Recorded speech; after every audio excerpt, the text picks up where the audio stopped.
Здравствуйте. На телеканале «Новый век» программа «Вызов 112» в студии Эльвира Фазлиева. И сегодня мы расскажем, как мужчина угнал автомобиль у своей супруги. Я знала, что это он, конечно. Мы же живем вместе, ключи лежали на столе, Он не получал водительских прав и был пьян. Жена сюда приехала, да, я здесь стоял, я не угонял. Покажем, как сгорел балкон в одном из домов на улице Минская. В момент возгорания хозяев не было дома. А также слушание дела о смертельном наезде на пенсионерку. По работе, потом уже не нуждаетесь? Никак не опасность. Ее сбила иномарка прямо на пешеходном переходе. Подсудимому предъявлено обвинение по части 3 статьи 264 Уголовного кодекса Российской Федерации, который предусматривает максимальное наказание лишения свободы до 5 лет. Это и не только. Прямо сейчас. Заявление об угоне автомобиля написала женщина на своего бывшего мужа. Они находятся в состоянии развода, живут вместе. Свои вещи женщина прятать не привыкла и сильно обеспокоилась, не найдя ключей от «Лады» на том месте, где их оставила. Не было во дворе и машины. Она тут же сообщила об угоне в полицию. Кто уехал на автомобиле, она прекрасно понимала. Но мужчина был не трезв, водительских прав никогда не получал, а машину она купила всего неделю назад. Жена сюда приехала, да, я здесь стоял. Я не угонял. Он утверждал, что за рулем не сидел, на это место его супруга приехала сама. А где жена тогда сейчас? Жена дома, супруга с детьми. Но у женщины на все произошедшее был совершенно другой взгляд. Не обнаружив дома ключей от машины, она тут же позвонила в полицию и сообщила об угоне. И вместе с детьми находилась в отделе полиции. А вы заявление написали, получается? А где водитель полиции? Да. Вариантов, кто мог уехать на ее «Ладе», было немного. Машина исчезла вместе с ее мужем. Я знала, что это он, конечно. Мы же живем вместе, ключи лежали на столе, Просто то, что он меня не предупредил об этом, так-то он тоже ездит до магазина, паркует. Беспокойство женщине добавляли 3 факта. Не знала, что на уме у мужа. Говорит, находится в состоянии развода. Этим вечером он был пьян, и она прекрасно понимала, к чему может это привести. К тому же водительских прав он никогда не получал, а машину она купила всего несколько дней назад. Неделю назад она даже не оформлена, просто по ДКП я ездила. В субботу хотела поехать, оформлять. По городу был введен план перехват. Находящуюся в розыске машину заметили сотрудники Росгвардии недалеко от дома, от которого и был совершен угон. Мужчину задержали и передали сотрудникам автоинспекции. Они установили, он находился в состоянии опьянения. И теперь ему предстоит ответить за вождение без прав в нетрезвом виде. Общий штраф до 45 тысяч рублей. За неповиновение законному требованию сотрудников полиции штраф до 4 тысяч или арест до 15 суток. И угон. Статья предусматривает до 5 лет лишения свободы. С переоформлением машины девушке, видимо, придется подождать. Автомобиль отправили на штрафстоянку. Он теперь вещдок по уголовному делу. Алсу Курманова, Константин Бушуев. Вызов 112. В Набережных Челнах погиб 63-летний водитель автомобиля «Иж». Трагедия произошла накануне на проспекте Вахитова. По данным ГИБДД, после столкновения с бетонным бордюром разделительной полосы автомобиль опрокинулся. Водитель получил травмы, несовместимые с жизнью, и скончался на месте происшествия.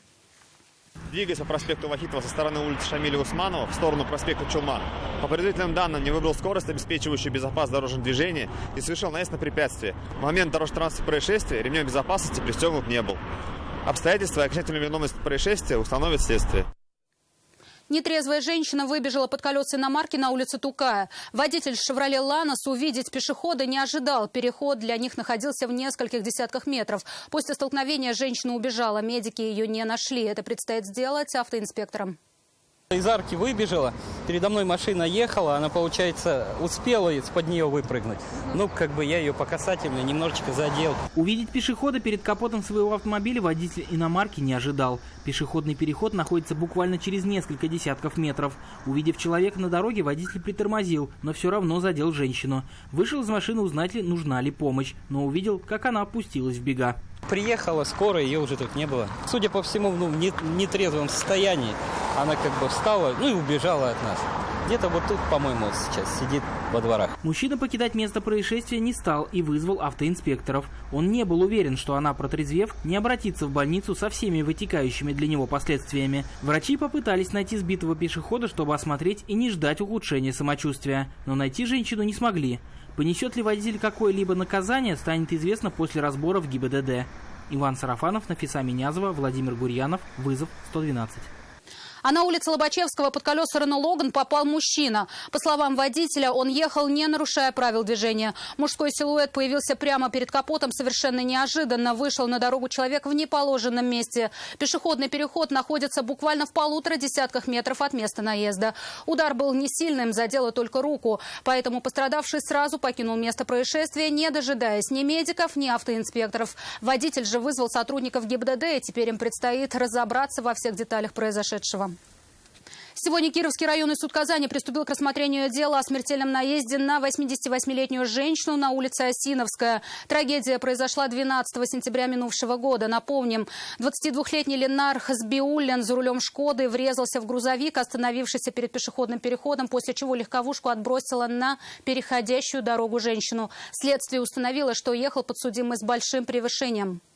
Вы в своих повторном разъяснении нуждаетесь?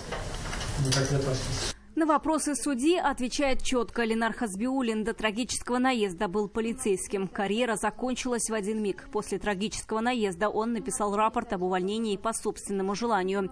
12 сентября минувшего года он ехал по улице Осиновская в сторону улицы Наиля Юсупова. Как установили следователи, скорость, с которой он мчался, превышала 105 км в час. При разрешенных на этом участке 60. Водитель автомобиля «Шкода», двигаясь по улице Осиновской, стороны улицы Залесной, в направлении к улице Наиля Юсупова, напротив дома 34 по улице Осиновская, совершил столкновение с автомобилем МАН, с последующим наездом на пешехода, женщину 1934 года рождения, которая переходила проезжую часть по нерегулируемым пешеходным переходам слева направо по ходу движения. После столкновения с грузовиком легковушку сначала отбросила на отбойник, а затем и на 88-летнюю пенсионерку. Шансов выжить у бабушки просто не было. Медики на месте констатировали ее смерть от полученных травм. Подсудимому предъявлено обвинение по части 3 статьи 264 Уголовного кодекса Российской Федерации, которая предусматривает максимальное наказание лишения свободы до 5 лет. Сегодня в суде гособвинитель зачитать обвинительное заключение не смог. Не явилась потерпевшая, ею признана дочь погибшей. Необходимо обеспечить явку потерпевшей.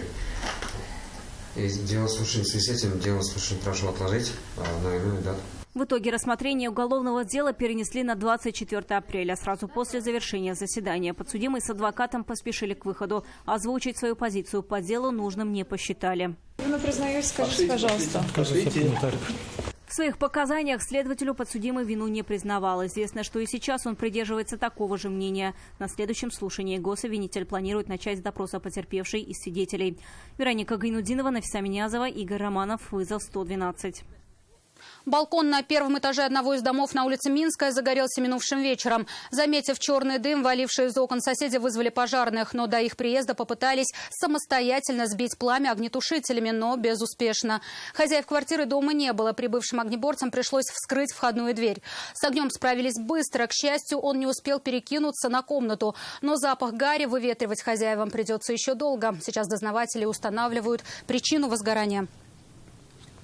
Около 5 часов женщина просидела в автомобиле и не давала приставам забрать свою иномарку. «Инфинити» арестовали за долг почти в 2 миллиона рублей. Установлено, что автоледи не платила за кредиты. В отношении нее возбудили исполнительное производство. Уведомления ей выдавали неоднократно, но оплата так и не поступала. Тогда приставы решили изъять ее транспортное средство. И в случае неоплаты реализовать машину, а деньги пустить на погашение долгов. Спустя некоторое время, поняв, что свое имущество останется при ней только после полного погашения долга, автовладелица успокоилась и забрала личные вещи из машины. Транспортное средство изъято и помещено на спецстоянку. Это все, о чем успели вам рассказать. Обо всех происшествиях вы можете сообщить нам по телефону 570 50 50 или на мобильный 8 98 69 112 112. Также мы доступны в социальных сетях. Присылайте видео, снятое вами. В студии была Эльвира Фазлиева. До встречи и не бросайте вызов судьбе. Вдруг она его примет.